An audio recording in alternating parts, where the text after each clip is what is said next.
What's going on, X-Men fans? It's me, the X-Men guy, back again with another video. Today we're going to be talking about my thoughts and my review on X-Men 97 so far. Now, we have hit the mid-season mark.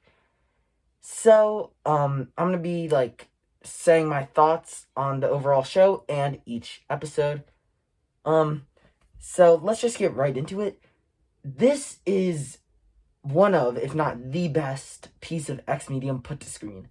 I can't include comics because the comics are, there are some comics that are, the best thing I've ever read. However, put to screen, this is at the top. It's better than the original series, in my opinion. It's better than the original movie trilogy. It's better than the best of the movies. Wolverine and the X-Men. X-Men Evolution. I like it better than all of those. And I just don't have words. I think we should just get right into my opinions on each episode. So, yeah, let's get into it. Episode 1 of this series, I feel like as we go forth in time, is going to become a very iconic moment in television, especially for Marvel, because episode 1 is, and especially for the X-Men, because episode 1 was so huge. You saw celebrities talking about it, like LeBron James tweeting that he loved the episode. All these different people. And it just was it was bringing back the X-Men. It reintroduced you or introduced you for the very first time to these characters, how they work, how their powers work, their dynamics between each other. It just did so well at that. And it wasted no time getting into the storyline and setting up stuff for later down the season. Jean Grey, or who turned out to be Madeline, getting her vision of the end of episode 5. Also, Magneto coming in at the end of the episode. All the stuff like that I really liked, setting up the future of this series. And I think this series is going to go on to be one of the best things Marvel has put out. And I think episode 1 just encapsulates and sets up all of that so beautifully. And yeah, but it even gets better in episode 2. So episode 2 does one of the things that I love the most about the X-Men. And I discussed this on my podcast on Spotify, The X-Men Guy, and also on my second channel, The X-Men Dude. I discussed it in brief. One of my favorite parts of the X-Men is how you can kind of see both sides sometimes. And in episode 2, this really shines through. For example, Magneto is not a good guy at all. But also you can see his side of the story. Why you kind of start rooting for him. You kind of want him to be absolved from his crimes. Even though it doesn't excuse his crimes, you think that this could be a great moment to rehabilitate relations between mutants and humans. And it just goes further and further through this episode. For example, later in the episode, you see Storm getting her powers taken away by the Executioner, which I think really showed, the humans that these mutants, their gifts aren't only part of who they are, but it's one of the best things that's happened to them and also the worst thing that's happened to them. And they hold these gifts in such a regard that they cry when they don't have it anymore. And seeing as though that's on live TV, I think that's a huge stepping stone to where in this X-Men 97 universe, humans are starting to accept mutants. Now, are there still people who don't accept mutants? Yes. Another thing I really like about this episode is Magneto's speech. Magneto's speech is so good. I love Magneto's speeches, and you really get... I love Magneto as a whole. All his dialogue in this series is really, really good, especially when he's debating somebody. And also, the way that they set up Inferno in this is very good.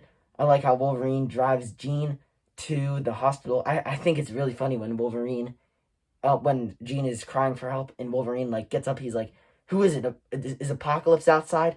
He's ready to fight.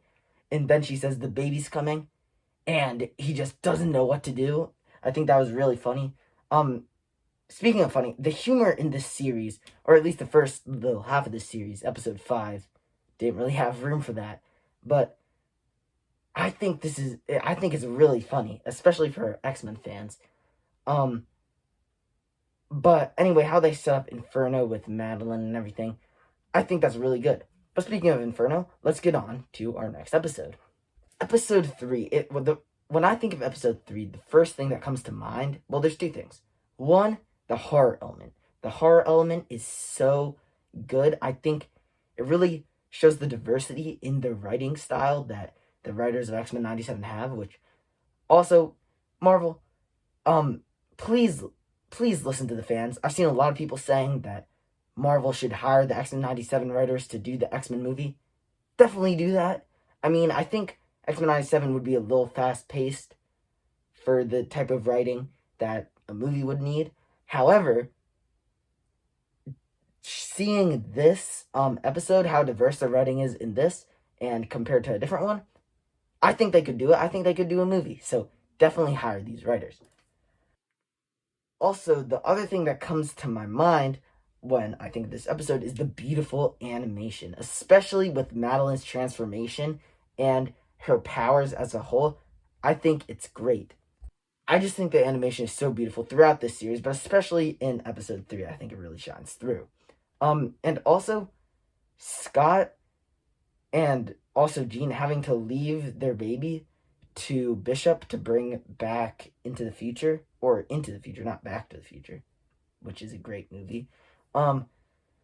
But seeing that, I love that. I think that's great for the characters, and also Jean and Scott reuniting.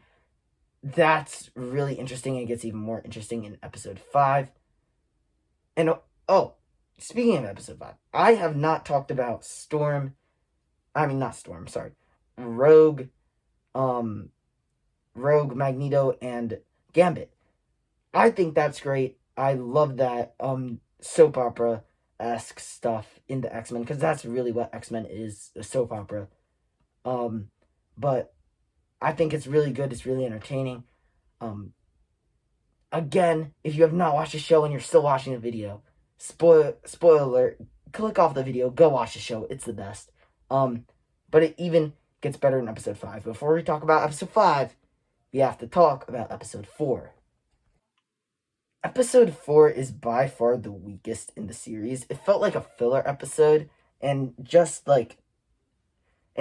feel like it was just there to, 1, set up Life Death Part 2, and 2, progress Roberto and Jubilee's relationship. But it just, splitting the episode in 2, and it's already, so that means 15-minute stories. I don't think it worked very well. But anyway, I thought it was very creative, especially with the, video game 8-bit stuff. And also, on top of that, the, beautiful animation with, Life Death Part 1. I also thought it was kind of cool that, the old Jubilee was voiced by the OG Jubilee voice actress. That's cool. I feel like X-Men 97 is cool because it seems like a lot of the older voice actors and actresses are excited to come back, even if it's in smaller roles, like Jean, the OG Jean voice actress is voice acting Val Cooper. Stuff like that. I think it's really cool. But that's all for episode 4. It's not a huge episode. I did like their adaptation of Mojo, though. And I thought it was really funny how he lost weight and then gained it all back by the end of the episode. But I think this will end up being one of the more forgettable episodes. Anyway, on to episode 5, which will probably be the most memorable episode. Let me first, before I start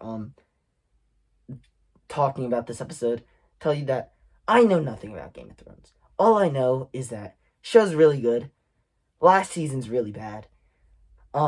Dragon burning down a village, and the Red Wedding, a lot of stuff goes down. I'm not gonna say specifically because I know it's old, or relatively old. It's not that old, but it's past spoiler warning territory, but I'm just gonna give a spoiler thing. All I know is a lot of people die at the Red Wedding. And I feel like this episode is that for X-Men 97. If X-Men 97 gets super big, like I think it should, the episode 5 will be the Red Wedding of this series. Because, believe it or not, a lot of people die. And this episode is insane. It starts off insane. Jean Grey kisses Logan, which, I don't know, it's confusing. For me, I felt like it was kind of out of the blue. With Rogue and Cyclops, it kind of like, I'm not justifying what they were doing, but it made sense why they did it. Jean, it felt out of the blue.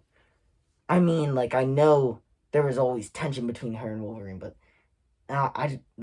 it just felt so forced. Other than that, insane stuff happens. Cyclops, he showed his little Magneto side that we saw in the Bendis run. He also, instead of cheating with Emma, he cheated with, Madeline Pryor. That's insane. And that's not even the most insane thing. Rogue breaks the news to, Gambit over here that she breaks up with him. And then she breaks up with Magneto. And then a Sentinel attacks the Hellfire Gala, which, I wonder if we've seen that before. Oh, Genosha's blowing up. We've never seen that before. But, like, the adaptations after adaptations, it's been so cool to see. And it's in its own original way. And I'm wondering at this point who sent those Sentinels. Because it can't be Trask or Guyrick. They're all either in jail or in jail. But this episode is by far the best one out of the series. I loved it. Here are my rankings for each episode so far. I've probably missed something. I've just been rambling. This is an unscripted video. But anyway, guys, like, subscribe for more X-Men and Marvel, DC, any comic-related thing, or comic booky-related thing. You know, you guys know what kind of channel this is. Come on, subscribe, like. And don't forget, our shadow of the day goes to my good friend Eli. But anyway, bye.